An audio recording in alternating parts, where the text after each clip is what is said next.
herb in my brain. So bring the medication for my brain to heal the whole of the nation from the pain and break up all the circles and the chains. I need some meditation in my brain.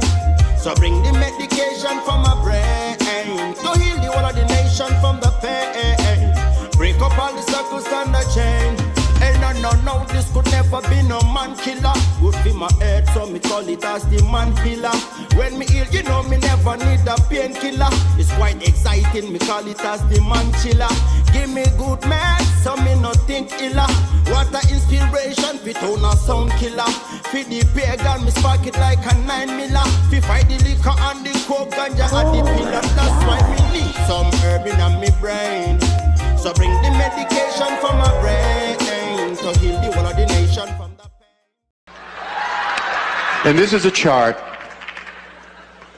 that I think says in another way what he so profoundly provided us today. This chart to me represents beautiful, educated, moneyed black people all over America. It could represent black organizations, it could represent black churches, it could represent black social and civic organizations. And what you will notice about these beautiful black people all over America is that everybody is doing their own thing. Caught up in a Eurocentric value of rugged individualism, having forgotten that it takes a village to raise a child. There is no power here, brothers and sisters. There is no power here. Power is most effective concentrated. You can take a 55-gallon drum of water, spill it over, it will disperse, find its own level, and eventually evaporate. You can take that same 55-gallon drum of water, put it under pressure, put a lid on it, put a hose in it, put a nozzle on the end of that hose, and it can cut concrete. There is no power with us being disconnected. See, there's nothing wrong with dispersion. I live in Cleveland, you live in Atlanta. We have folk in the Caribbean, we have folk in Africa. That's dispersion. That's okay, but we do not have to be disconnected. We are a disconnected people. We are powerless in disconnection. This is where all the power is. You see? This is where all the power is. Whether you are at the center of your own network or part of someone else's network, this is where the power is. There's a beautiful African proverb that says, when spiders unite, they can tie up a lion. When we connect, because we are disconnected, we're disconnected from those of like mind. We're disconnected from the best practices in our community. I don't care what it is that you want to do, what profession you want to engage in, what business you want to get into. I can introduce you to brothers and sisters all over America that they are doing it to death. You just don't know who they are. You are disconnected from them. There is no power in disconnection. Okay? When we connect, we prevent interlopers from coming into our communities and taking and destroying at will. All right, George. Try to open up the Booker T. Washington delicatessen in Chinatown and see what happens. So we must connect. We must connect the dots. That must be the movement for our people in the 21st century. We need a lot of us doing a little instead of a few of us doing a lot. We need to get together to get ahead.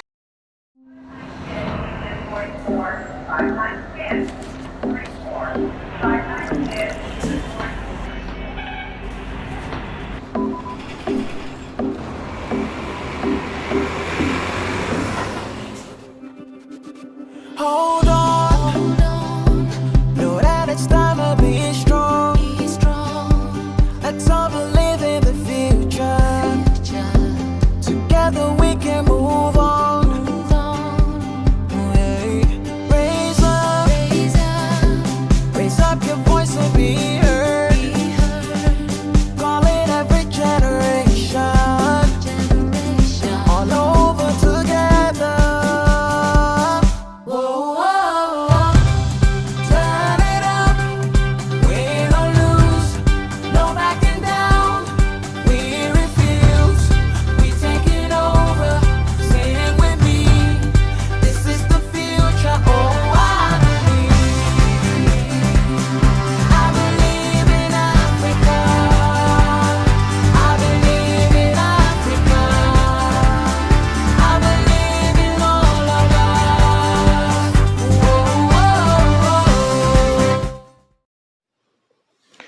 Remember to like this video, subscribe to the channel, and share it with your contacts. Thank you. We must love ourselves. Black people are hated everywhere. You go to America, you go to Britain, you go to Europe, everywhere.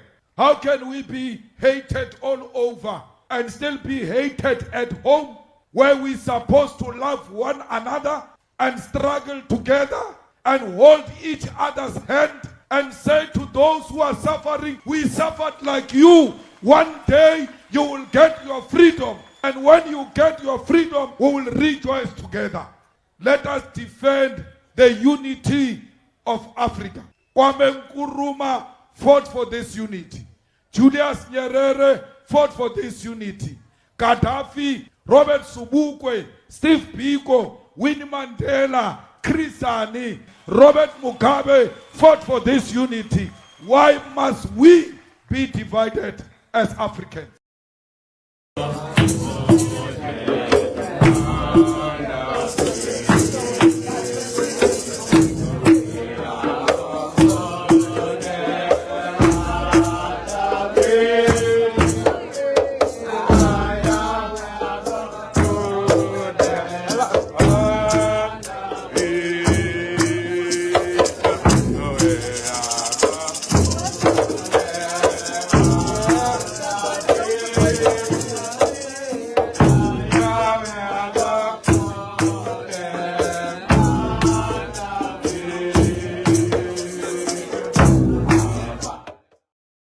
Is either my eyes are not working well, but I am sure that's fire I see on water. No, not like this one. Take a moment to see real fire on water. Welcome to Jamaica Attractions No Limit. This week we are featuring the Firewater Mineral Healing Spring in St. Anne. Please remember to subscribe to our channel and hit that notification bell to see weekly videos. The Firewater Mineral Healing Spring is located in Windsor Road, St. Anne, Jamaica. It is about 7 minutes drive east of the parish capital St. Anne's Bay. This is one of the most unbelievable thing you will ever see.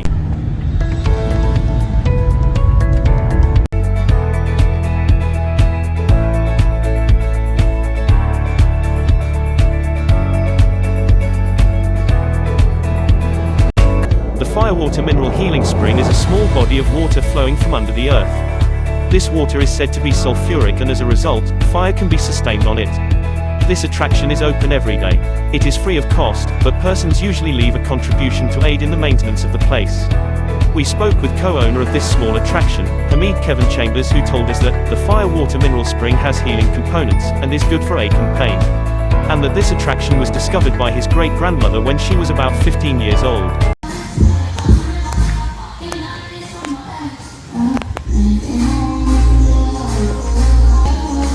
Welcome to the Fountain of Youth, Jamaica Firewater, St. Anne's Bay, Windsor Road, St. Anne. Kevin to the fullest, great-grandson of the founder of the Firewater. As you can see where the water is bubbling up here. It comes from the outer core of the earth. It comes up warm, salt and bitter.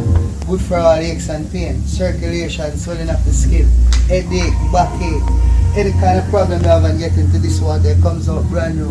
We also lit it on fire. Because of the fire, there is no oil, no gas, it's natural. I know it could lit on fire. Our great-grandmother, when she was 15 years old, she tried to burn away a wasness from a citrus tree was here. The fire dropped into the water and ignited. She ran and tell her parents that ghost is down here, the water is on fire. Her parents tell her no, this is where the ancestors comes around and get their healing whenever time they get wound. You got scientists came here from Italy, Germany, France, looking for oil and gas. They did the fire in it. So this is a light I got right here. I'm gonna put it on fire with the slow one. Wow. Yeah, inside of the water, fire on top of it. You're gonna get number. The flow off. We let it out through the pipe right here. So when you plug it right here, so now it's full of come right here up to the top.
Thank you for watching Jamaica Attractions No Limit videos. Please leave a comment, like and subscribe to our channel to get weekly videos. See you all next week with another wonderful attraction.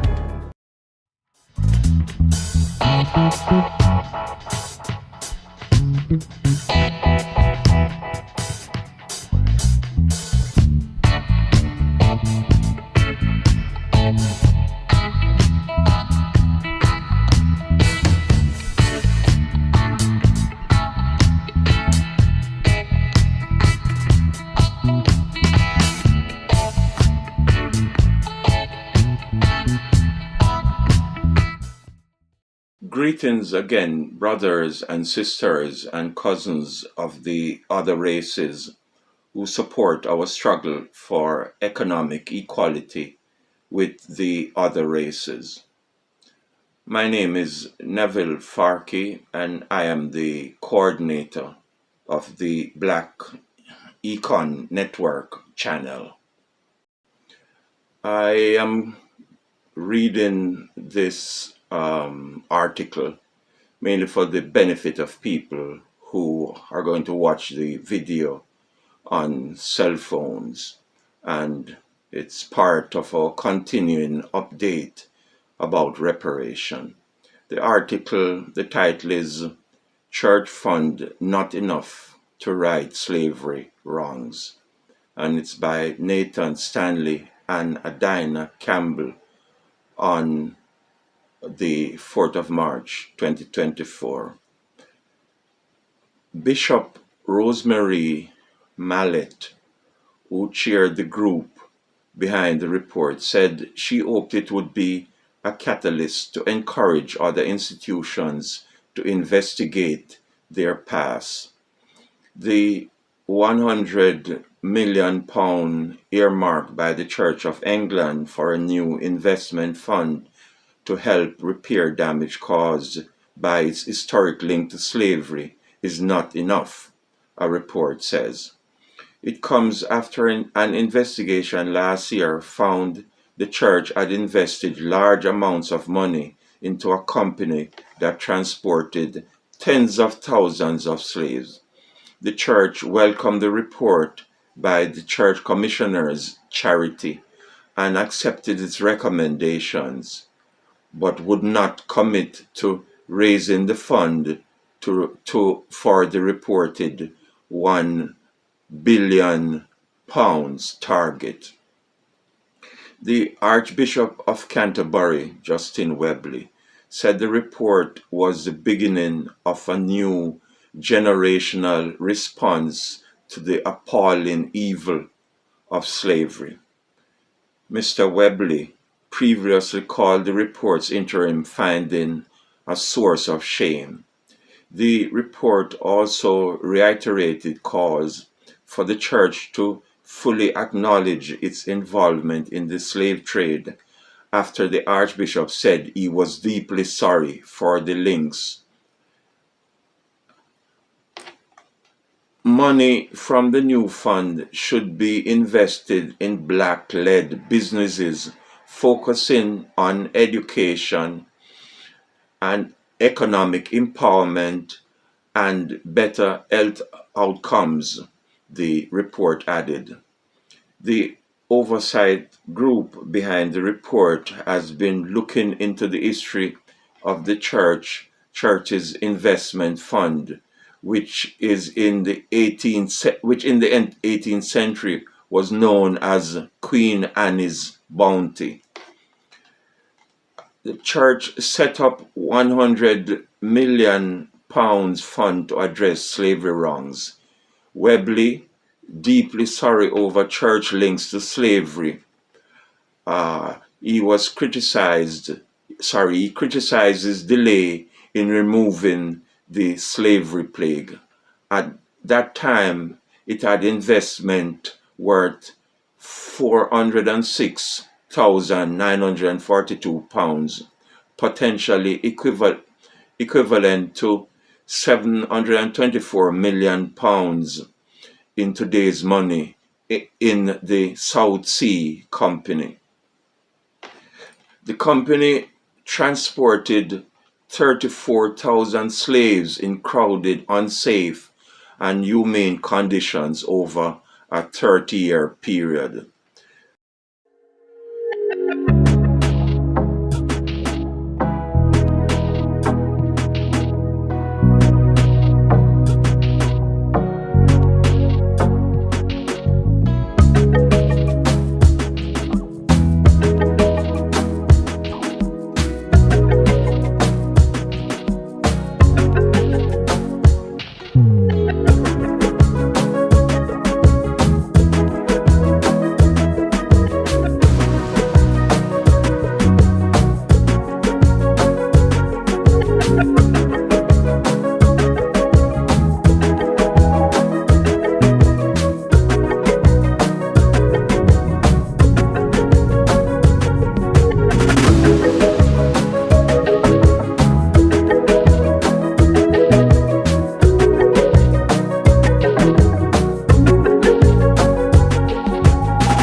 Hey guys, so a recent incident has really illustrated why it's important to know history, because not knowing history can sometimes bite you in the butt.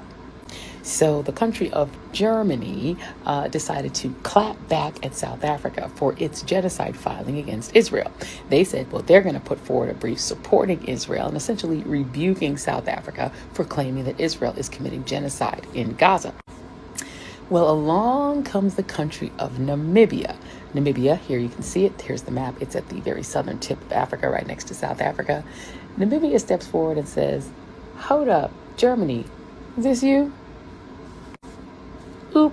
Turns out Germany perpetrated not just the best known 20th century genocide, obviously the one in the 1930s and 40s against 6 million Jewish people in Europe. They also committed the very first genocide that took place in the 20th century against Namibia. Here's how that went. So Germany occupied Namibia, like a lot of Europeans were occupying parts of Africa. They did so starting in the 1880s.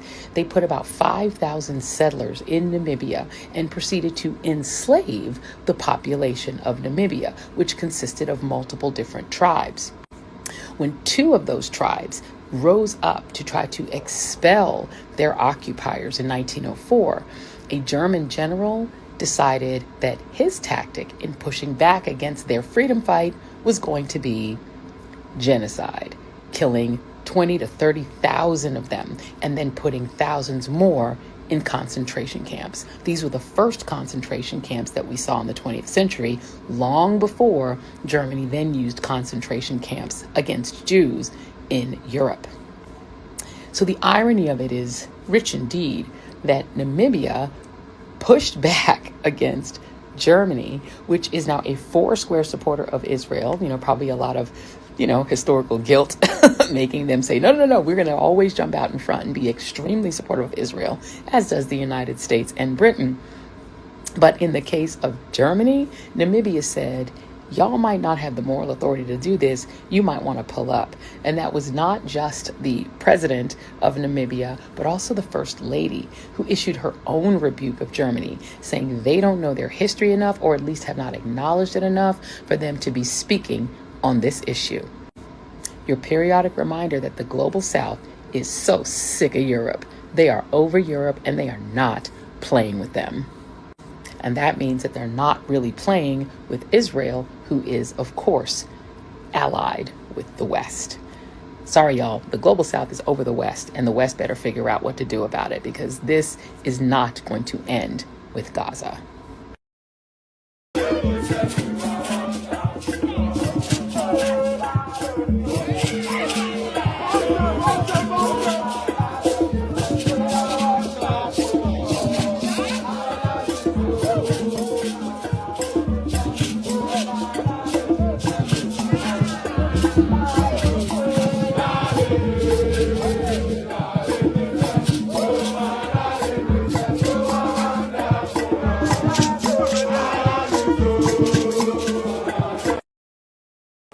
Senegal has a new president. His name is Bassirou Diomaye Faye, and he is 44 years old. He is the youngest elected president in the country.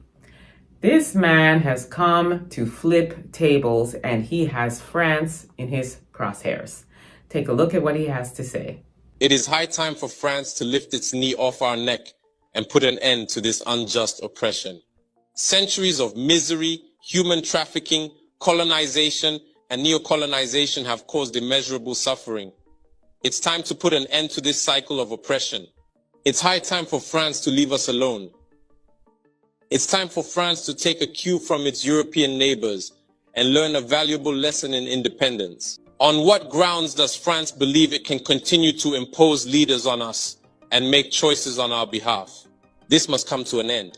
And the emerging Africa, the African youth, the African elites, and the African diaspora all stand united in saying no, it cannot continue any longer. We expect absolutely nothing from France.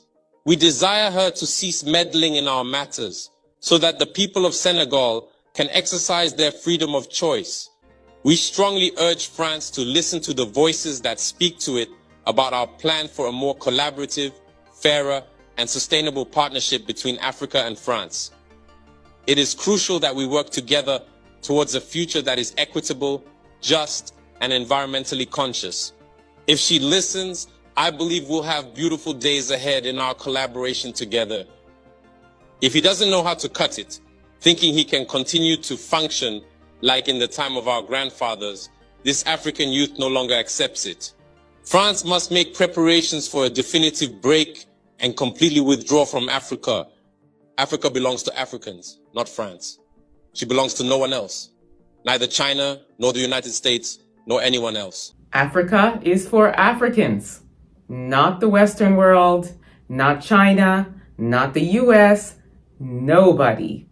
I already love this president, and I cannot wait to see what else he does for this country. Listen, France has been trying to infiltrate Africa along with other Western countries, but France targeting the French-speaking countries in Africa in particular.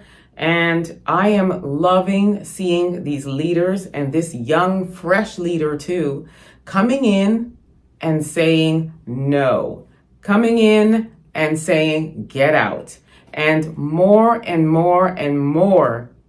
African countries need to do this. I've been saying this moreover, and I love what we're seeing. In Burkina Faso, we have Ibrahim Traoré, who is like not even playing around. And then we have this president here. I've always said I wanted Sam George for Ghana because I feel like he is the president of Ghana, and we want more of this. This gives me so much joy. So kudos to this wonderful man who is starting to shake things up in Senegal, and I look forward to following and seeing what else, he does for this country. And I hope this emboldens other leaders to start to do the same across the continent of Africa. Let me know what you all have to say about what Bassirou has to say. And don't forget to like, subscribe, and share the content. Also download.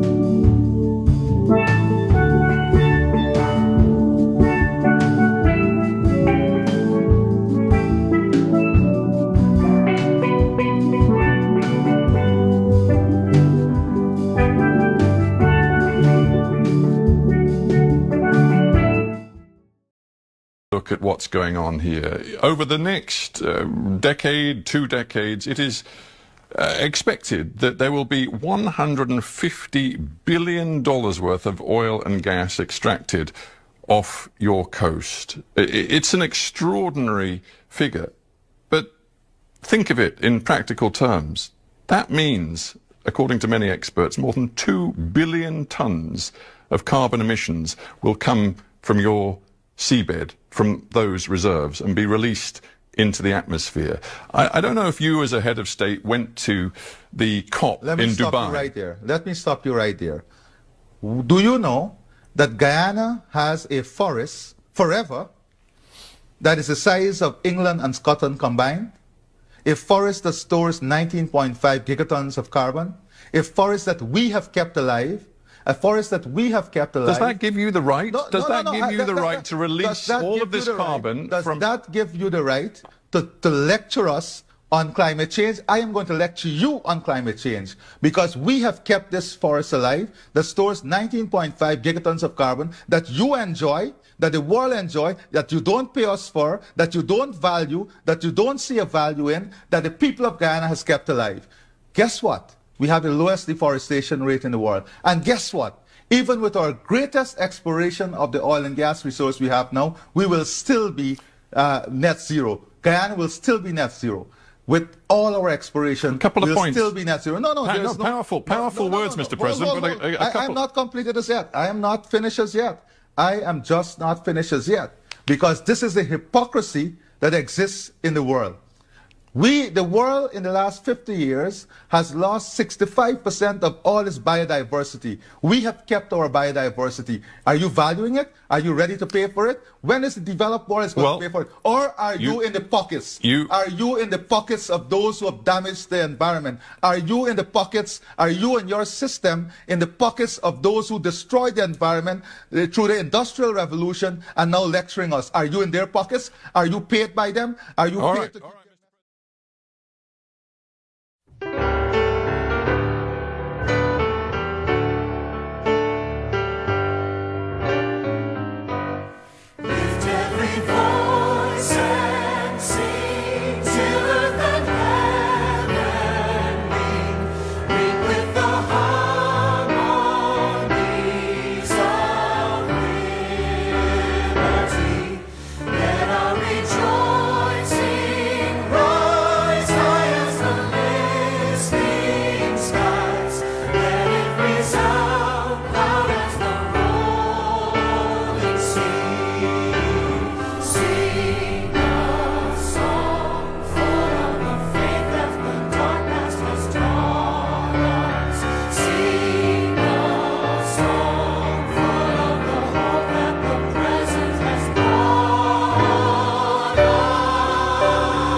As you all know, the call for reparations is not new. In fact, it's not new in the United States and in other parts of the world. Now, of course, we know that millions of Black people were trafficked through the transatlantic slave trade, if you will. And most of them ended up in Brazil. Of course, a lot ended up in America. And so the United Nations chief Antonio Guiterez said this about a week ago. In a statement to mark the UN International Day of Remembrance of the Victims of Slavery, Guiterez said the past laid the foundation for a violent discrimination system based on white supremacy. We call for reparatory justice framework to help overcome generations of exclusion and discrimination. So, of course, he is saying that reparations via cash payments should be paid to all descendants of slavery all over the world. And he says that would help combat systemic racism, among a whole host of other things that descendants of slavery still have to deal with in 2024. And so, of course, we've heard about a lot of studies, especially here in America, from various states and cities. We're going to think about it. We're going to study, of course, infamously, H.R. 40, which was taken up some years ago by John Conyers in the House of Congress, if you will, but we haven't heard much about it since. Of course, we know that Kamala and Biden do not think that Black Americans should receive reparations. They've said it a amount of times. Of course, you guys heard us talk about it a lot here.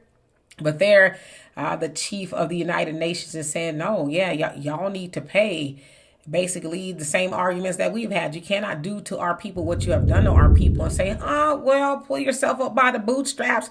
We don't owe it. You guys weren't slaves. And with that same argument, the people who are still benefiting from their ancestor slave masters, their fruits of their non-labor, if you will, y'all weren't there either. So why do y'all get to keep the money and we don't get to get any of it that our ancestors were robbed of? So I love that it's being talked about more on an international level. Of course, back in September, the UN really started to talk about it and say, yeah, this needs to happen. And so the fact that they're saying it needs to happen, of course, we've been saying it needs to happen. Our ancestors are saying it needs to happen. Guess what? It needs to happen. Especially you Democrats, if you want black people's vote, give us something to vote for. And that something should be reparations. So anyway, y'all tell me what you think of that. And for more insightful commentary, please subscribe to this channel and my channel, The Demetria K Show, here on YouTube. Let us all unite and celebrate together the victories won for our liberation. Let us dedicate ourselves to rise together to defend our liberty and unity. Oh, sons and daughters of Africa, flesh of the sky and flesh of the sky, let us make Africa the tree of life. Remember to like this video, subscribe to the channel, and share it with your contacts. Thank you.